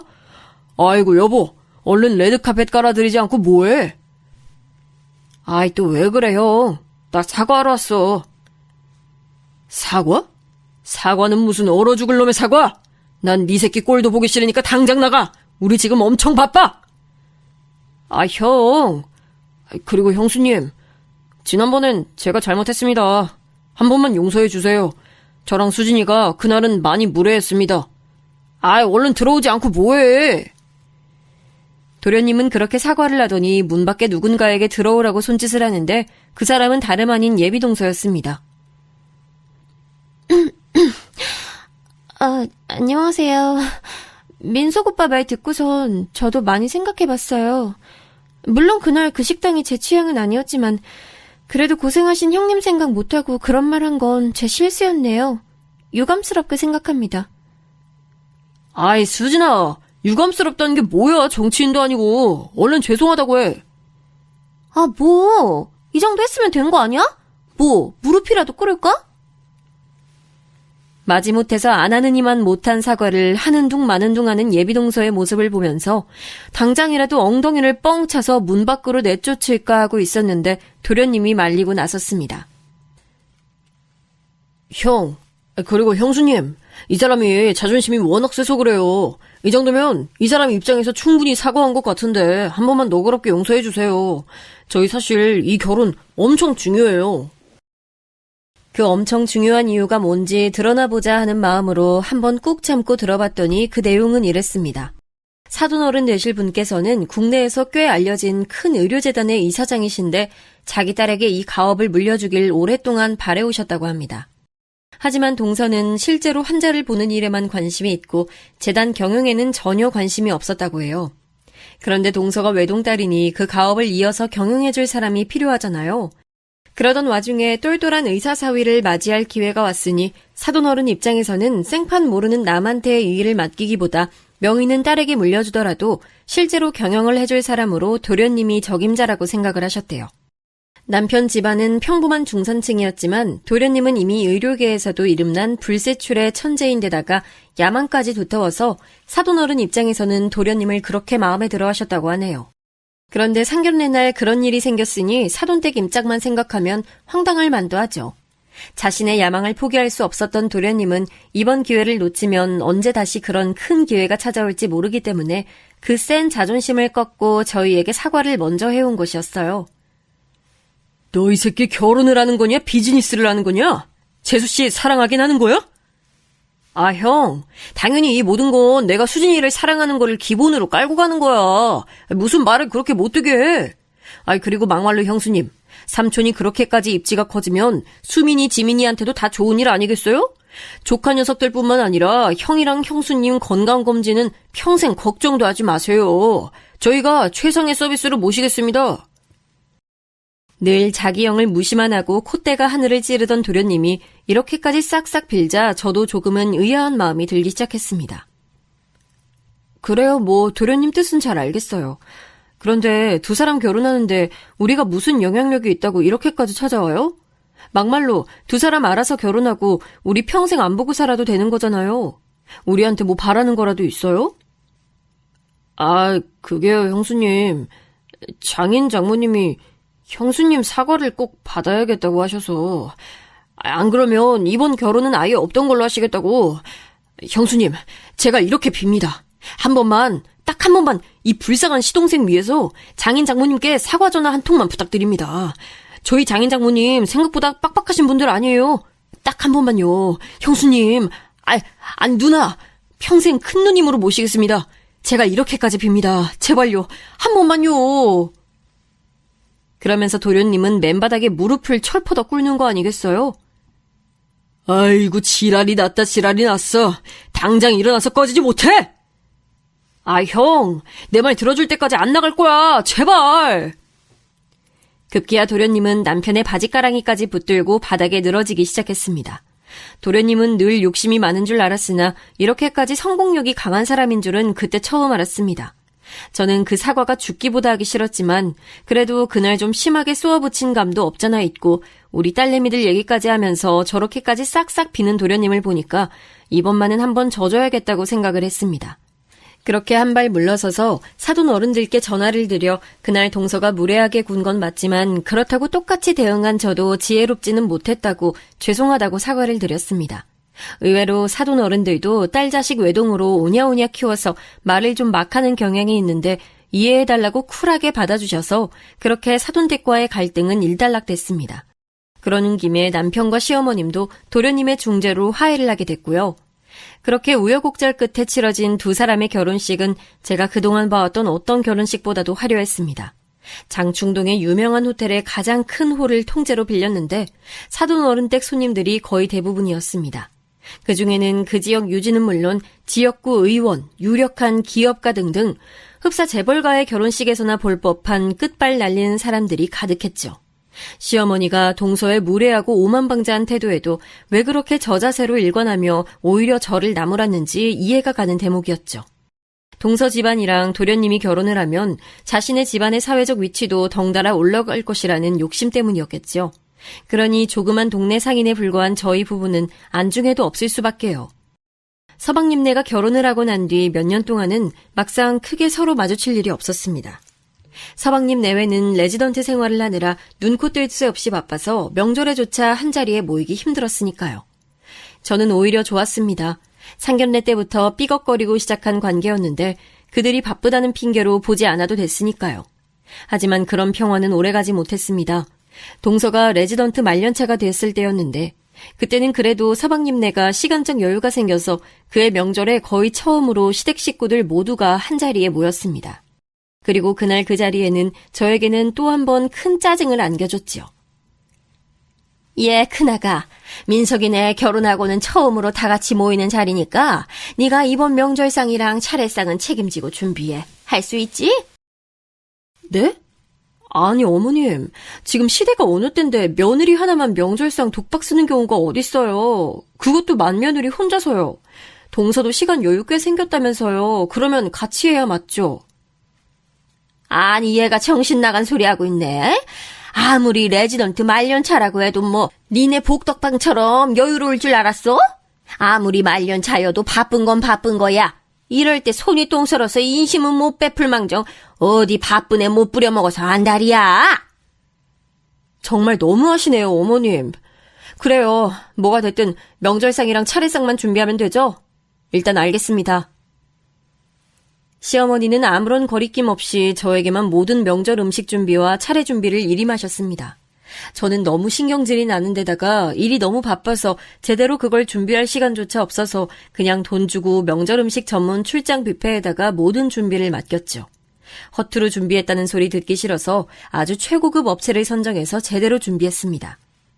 시어머니는 또 그게 마음에 안 들었던 건지 생각 없이 돈 쓴다, 조상님이 노하신다 이렇게 잔소리를 늘어놓는 찰나에 정말 오랜만에 보는 서방님 부부가 막 도착했습니다. 어머님, 저희 왔어요. 형님네도 와 계셨네요? 준비는 잘하셨죠? 동서는 들어서자마자 제가 명절상을 준비하는 것이 당연했다는 듯한 태도를 보였죠. 어머, 생각보다 꽤 거하게 준비하셨네요. 어머니, 저희 배고파요. 얼른 식사해요. 저는 이번 명절만 지나가면 정말 다시는 시어머니와 동서를 안 볼 생각으로 마지막으로 한 번만 꾹 참자고 다짐했습니다. 그렇게 서로 밥숟갈을 들기 시작할 때였죠. 어머나? 생각했던 것보다 음식들이 훨씬 맛있네요? 아니, 형님, 상견례 식사 장소 잡으셨을 땐 정말 센스라곤 하나도 없는 분인 줄 알았는데 이렇게 음식 솜씨가 좋으신 줄은 몰랐네요. 말도 마라, 작은아가. 얘가 글쎄 이걸 비싼 돈 주고 출장 뷔페를 불렀다지 뭐야. 아유, 한심해라. 뭐라고요? 어쩐지. 아니, 근데 형님, 조그만 복덕방 하나 운영하시면서 이런 비싼 출장 뷔페가 감당이 되세요? 너무 무리하신 거 아니에요? 동서, 또 시작이야? 힘들게 준비한 사람 성의 생각해서 좀 좋게 넘어가주면 안 돼? 준비하는데 하나 도움 준 것도 없으면서 이제야 코빼기 비춰놓고선 왜 또 씹이야? 그리고 한식 안 드신다는 분이 또 고급 뷔페는 마음에 드나 보지? 뭐라고요? 형님이야말로 왜 또 비아냥 되세요? 오빠, 내가 이 꼴 보기 싫어서 오늘 안 온다고 했잖아. 진짜 하여튼 이래서 골량 없는 사람들이랑은 겸상도 못하겠다니까. 아, 그만. 너 또 왜 그래? 형수님도 그만하세요. 왜 두 사람은 만나기만 하면 서로 못 잡아먹어서 안달이에요. 그만은 너나 이 새끼야! 재수씨도 이번 명절에 손 하나 까딱 안 했으면 조용히 와서 있다가 조용히 갈 일이지. 왜 고생한 애엄마한테 면박이에요? 진짜 부탁인데 우리 정말 앞으로는 다시는 보지 말고 삽시다. 당신 얼른 따라 나와. 수민이, 지민이 얼른 집에 가자. 그렇게 서방님 내외와 함께한 첫 명절은 상견례 때와 비슷하게 다시 한번 파토가 났습니다. 이대로라면 영원히 안 보고 사는 게 서로에게 좋겠다는 생각이 들었습니다. 그렇게 몇 년간 서방님 내외와는 완전히 교류를 끊고 살고 있었는데 어느 날 시어머니가 남편에게 다급히 전화를 했습니다. 아이고, 준서가, 일을 어쩌면 좋아. 네 동생 민석이 내가, 아유. 엄마 왜 그래? 무슨 일인데? 시어머니로부터 전해들은 서방님네 소식은 충격적이었습니다. 결론만 말씀드리면 사돈어른 댁이 쫄딱 망한 사연인데 그 경위는 이랬습니다. 사돈어른이 큰 의료재단의 이사장이라고 말씀드렸었죠. 그런데 사돈어른은 돈 욕심 때문에 의사 면허가 없는 사람들에게 불법적인 돈을 받고선 재단의 이름을 빌려주고 병원을 차리게 해줬다고 합니다. 흔히 말하는 사무장 병원이라는 건데 그때 당시에 사회적으로 큰 이슈가 됐던 큰 사건입니다. 한마디로 무허가 의료인이 의사라는 타이틀을 걸고 불법 의료행위를 일삼는 병원인 거예요. 그중에는 그나마 실제 의사를 바지사장으로 앉혀놓고 진료를 보게 한 다음 실질적인 수입만 챙기는 사람도 있었는가 하면 정말 위험하게도 의사 면허가 없는 사람이 실제로 환자의 진료를 보는 경우도 있었다고 합니다. 둘 다 불법 행위지만 전자는 그래도 진짜 의사가 환자를 진료하는 반면에 후자는 의사 면허가 없는 사람이 환자를 진료까지 하면서 그 이득까지 챙기는 형태이기 때문에 정말 위험하고 반드시 근절되어야 할 일이었죠. 그런데 그렇게 불법적으로 재단의 이름을 내준 병원이 수십 곳이었다고 하니 사돈어른이 저지른 죄는 엄청난 중죄였습니다. 사돈어른은 그 일이 밝혀지자마자 법정 구속이 되었는데 문제는 거기서 끝이 아니었습니다. 사돈어른이 의료재단 일 외에도 이것저것 벌려놓은 사업이 여럿 있었는데 구속이 되자마자 투자자들이 모든 투자를 철회하고 사돈어른을 사기죄로 고발했습니다. 그렇게 사돈어른의 재단과 벌려놓았던 사업은 하루아침에 폐가망신을 하게 됐죠. 서방님은 다행히 아직 사돈어른의 재단 일에 본격적으로 참여를 한 게 아니었기 때문에 법의 철퇴는 피해갔지만 순식간에 빚더미에 앉은 처가댁을 일으키느라 여념이 없었죠. 그때 당시 이제 막 조교수로 부임했던 때라 처과의 폭풍을 혼자서 다 막아내기엔 역부족이었습니다. 콧대 높던 동서도 하루아침에 집이 쫄딱 망하자 어찌할 바를 모르고 발을 동동 구르고 있었습니다.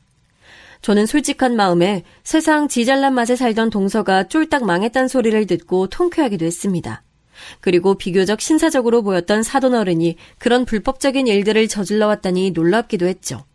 시어머니는 막내 아들이 그렇게 고초를 겪고 있다는 걸 알자 장남인 남편에게 어떻게 조금이라도 도와줄 순 없는지 하는 마음에 전화를 건 거였어요. 그게 엄마, 지금 시점에서 우리가 민성이네를 어떻게 도와줄 방법이 사돈 어른 변호사 비용 보태드리는 거 말고는 딱히 해줄 수 있는 게 없네. 나도 물론 그 자식 밉다고 안 본 지 몇 년 되긴 했지만 그래도 동생놈 일이니 완전히 외면할 순 없겠는데 지금은 딱히 뭘 더 어떻게 해야 할지 모르겠어. 일단 우리 쪽에서 또 뭔가 도울 방법이 생기면 돕도록 할게. 너무 걱정하지 마, 엄마. 민석이 그 자식 머리 안 한 좋은 놈이니까 어떻게든 이겨낼 거야. 아이고, 내가 못 산다, 못 살아. 일단 알겠어. 일단 내가 다시 연락하마. 그렇게 남편과 어머니가 통화를 끊고 또다시 며칠이 흘렀습니다. 이번에는 제게 전화가 한 통 걸려왔습니다. 네, 대명부동산입니다. 형수님, 저예요, 민석이. 아니, 서방님이 어쩐 일로 저한테 전화를 다 주세요? 그게요. 장인어른 일은 형이 보태준 변호사 비용으로 어찌어찌 해결해 나가는 중인데요. 형수님께 한 가지 부탁드리고 싶은 게 있어서요. 뭔데요, 서방님? 일단 말씀해 보세요. 전 일단 지금 있는 병원에서 계속 교수로 남아있는 게 나을 것 같고 집사람은 어떻게 되는 대로 개인 병원을 개원해서 빨리 돈을 모아야 이 상황을 해결할 수 있을 것 같아요.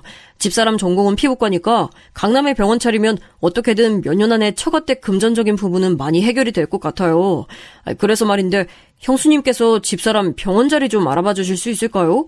집사람 동기랑 같이 차릴 건데 장인어른이 집사람 명의로도 몇 가지 일을 벌여놓은 게 있어서 혹시 몰라 부동산 계약은 집사람 명의로 하긴 좀 힘들 것 같고 그 같이 하는 동기 이름으로 계약하게 될 것 같아요. 아무튼 부탁 좀 드리겠습니다. 네, 알겠어요. 뭐 그런 건 저희가 전문가니까 좋은 자리 소개해드리는 건 어렵지 않죠. 동서한테 내일 2시까지 저희 부동산으로 오라고 전달해 주세요. 감사합니다, 형수님. 감사합니다. 서방님은 안 그래도 껄끄러운 형한테 2번 신세지기가 민망했는지 저한테 따로 전화를 해서 동서의 일을 부탁했습니다. 저는 사실 동서 얄미운 것만 생각하면 도와주고 싶은 마음이 털끝만큼도 없었는데 서방님이 이렇게까지 부탁을 하는 데다가 그래도 가족이라고 이런 상황에서까지 모른 척하는 건 너무 정없어 보였기에 이번 딱 한 번만 도와주기로 했습니다. 다음 날 저희 부동산에 도착한 동서는 얼굴에 근심이 한가득이어서 살짝 불쌍하기도 했지만 제가 소개하는 병원 자리들을 함께 돌아보는 동안에는 영락없이 원래 싸가지 없는 모습 그대로였죠. 형님, 이런 지저분한 데서 피부과를 어떻게 해요? 동서가 말한 가격대에서 최고 좋은 조건으로 선별한 거야. 아니면 건너편에 엘리베이터 없는 데로 갈래? 거기는 엘리베이터 없는 대신 여기보다 싸고 더 넓어. 더 깔끔하기도 하고. 어떻게 할래? 아니, 형님, 강남에서 피부과 하면서 엘리베이터 없는 데서 한다는 게 말이 돼요? 저 망하게 하려고 작정했어요? 부동산 오래 하셨다는 분이 그 정도 감각도 없어요? 이러니까 애초에 큰 법인형 부동산한테 일을 맡겼어야 됐는데 급하다고 형님한테 맡겼더니 이거는 뭐 더 쫄딱 망하게 생겼네요. 이봐, 동서! 내가 진짜 부동산 수십 년 하면서 가진 진상 다 만나봤는데 동서 같은 진상은 처음 본다. 아니, 그렇게 마음에 안 들면 가격을 올려서 보던가 아니면 지금 가격대에서 최대한 타협해서 들어가던가 해야지. 무조건 이것도 싫다 저것도 싫다 하면 강남 벗어나서 저기 어디 시골에 가서 차려. 지금이 벌써 몇 번째 건물이야. 나 더 이상 짜증나서 안 해. 다른 부동산 알아봐. 저는 그렇게 동서를 그 자리에 내팽개치고 돌아왔습니다. 그리고 며칠이 지나지 않아 사돈 어른의 첫 재판 결과가 나왔는데 엄청 무거운 실형이 선고됐다고 했습니다. 항소를 하기 위해 더 많은 변호사 비용이 필요한 상황이 되자 동서는 서방님과 함께 다시 저를 찾아왔습니다. 형수님, 이 사람이 며칠 전에 또 무례하게 굴었다면서요. 제가 대신 사과드리겠습니다. 이 사람이 자존심만 세고 세상 물정을 몰라서 다시 한번 형수님을 불쾌하게 해드렸네요. 뭐해, 얼른 사과드려. 죄송해요. 말씀드린 조건에서 최대한 맞춰서 들어갈게요. 하루빨리 개원해서 아빠 일 해결해야 되는데 제가 경솔했네요. 그 잘난 동서가 웬일로 저자세로 팍 숙이고 사과까지 하면서 눈시울이 촉촉해지는 진풍경이 벌어졌습니다. 사돈 어른의 일이 다급하고 절망적이긴 했나 봅니다. 그래도 저는 그때까지도 괘씸한 마음이 가시질 않아서 이번만큼은 더 도와주고 싶은 마음이 없었습니다. 경수님, 이번 일 도와주셔서 이 사람 병원 잘 되면 3년간 수익의 5% 떼드릴게요. 어떤 병원 투자자도 이런 좋은 조건 제안받는 경우는 드물어요. 정식으로 투자자 계약 체결 지금 당장 해드릴 수 있어요. 변호사랑 상의해서 서류까지 다 준비해왔어요. 경수님이 이 강남 바닥에서는 누구보다 좋은 자리 잘 잡아내는 알만한 사람은 다 아는 통이잖아요. 지금 형수님이 좋은 자리 하나 소개해주시면 저희랑 장인어른 상황 한 방에 역전시킬 수 있어요. 이 자존심 센 사람이 이렇게까지 제안하는데 마지막으로 한 번만 도와주십시오. 사실 동서가 제안하는 수익의 5% 이딴 거는 안 받아도 그만이었죠. 지금도 받을 생각은 없고요. 게다가 서방님 뒤에 숨어서 빼꼼히 사과만 하는 동서가 더 얄미워졌으면 얄미워졌지 아직까지 화가 완전히 풀린 것도 아니었습니다.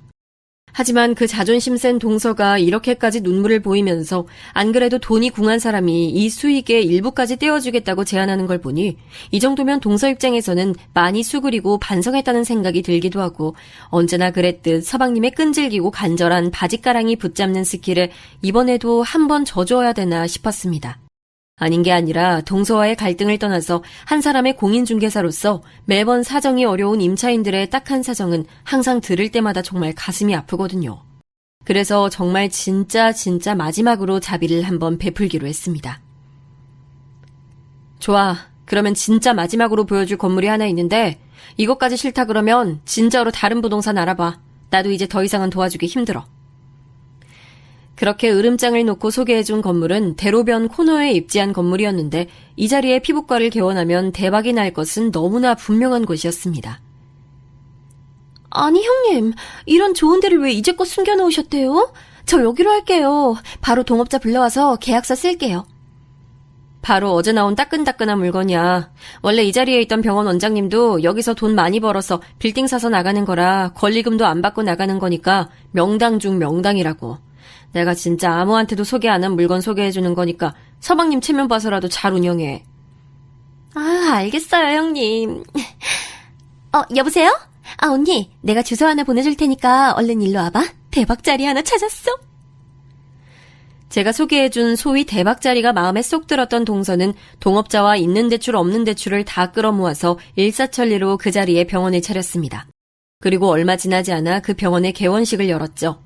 남편은 동생이랑 사이가 아직도 대면대면한 상태여서 개원식에 참여하진 않았지만 저는 그래도 그 건물과의 오랜 인연도 있고 거기에 참석하는 사람들 중에 잠재 고객이 있을 수도 있기 때문에 동서와의 껄끄러웠던 지난날은 잠시 묻어두고 그 자리에 참석했어요. 강남 노른자 땅에 꽤 큰 규모로 개원을 하는 것이라 그런지 그날 개원식에는 꽤 손님이 많이 왔습니다. 시어머님 역시 그 자리에 오셨는데 저를 보자마자 하는 말이 예, 너 둘째 아가줄 축하금은 두둑이 준비했지? 이런 날 돈 아끼면 오던 복도 달아난다. 라고 하시는 게 아니겠어요? 어머님, 제가 동서한테 이런 좋은 자리를 돈 한 푼도 안 받고 소개해줬는데 무슨 축하금까지 더 내라고 하세요. 아이고, 이 인색한 거사. 남들 다 저렇게 흰 봉투 준비하는데 너만 빈손으로 있을 거야? 네 그런 모습 보고 잘돈이 내 복덕방에 손님 꼬이겠다. 저는 동서에게 축하금을 줄 생각이 추호도 없었지만 시어머니가 저희 부동산에 손님이 꼬이네 어쩌네 하는 소리까지 해대는 통에 왠지 깨름직한 생각이 들어 지갑에 있던 현금 뭉치를 꺼내 흰 봉투에 넣고 동서에게 전달했습니다. 동서는 봉투를 받자마자 아니, 이게 웬 거예요? 하면서 그 자리에서 봉투를 열어보면서 얼마가 들어있는지 세기 시작했습니다. 그러더니 한마디 덧붙이더군요. 형님 지금 장난해요? 이럴 거면 아예 오질 말지. 고작 20만 원이요? 지금 저희 병원 클래스 보시고도 고작 이 돈 집어넣은 거예요? 형님이 아까 마신 와인 한 잔만 해도 20만 원 훨씬 넘어요. 지금 제 급하고 이 20만 원이 어울리기나 해요? 진짜 어이가 없네. 저는 동서의 그 말을 듣는 순간 모든 이성의 끈을 놓았습니다. 야, 이 개념 없는 년아. 너 지금 뭐라 그랬어? 급? 급이라고? 진짜 급이 뭔지 보여줄까, 어? 그 자리에서 폭발한 저는 가방에서 부동산 계약서 한 부를 꺼내 동서 얼굴에 던졌습니다. 아니, 지금 이게 무슨 몰상식한 짓이에요? 야, 그 계약서 잘 읽어봐. 뭐요? 이 계약서 뭐요? 전부 다 사인하고 계약금, 잔금 다 입금했잖아요. 아니, 그거 말고 마지막 장 한번 보라고. 도대체 마지막 장 뭘 바라는 거야, 짜증나게. 동서는 마지못해 계약서의 마지막 장을 펴보는데 이내 얼굴이 파랗게 질려버렸습니다. 아니, 이게 어떻게... 업무용 부동산 임대차 계약을 한 번이라도 해보신 분들이라면 계약서 마지막에 임대인 정보란에 빌딩 이름과 소유주의 이름이 함께 나오는 것을 기억하실 겁니다. 그렇게 동서가 계약한 건물의 계약서 임대인란에는 이렇게 선명하게 적혀 있었습니다.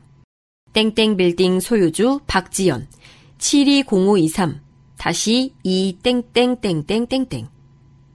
네, 그 건물의 건물주가 바로 저였습니다. 아니, 형님, 이거 동명이인이죠? 이거 사기야. 사기라고. 사기는 얼어 죽을 놈의 사기. 야, 너 당장 이 건물에서 나가. 잔금 치렀다고 못 내쫓을 것 같지? 그럴 줄 알고 내가 특약사항에다가 니년이 찍소리 못하게 즉시 계약 해지 조건 다 걸어놨으니까 어디 법적으로 걸고 넘어질 거면 그렇게 해보던가. 형님, 잠깐만요. 잠깐만 진정해보세요.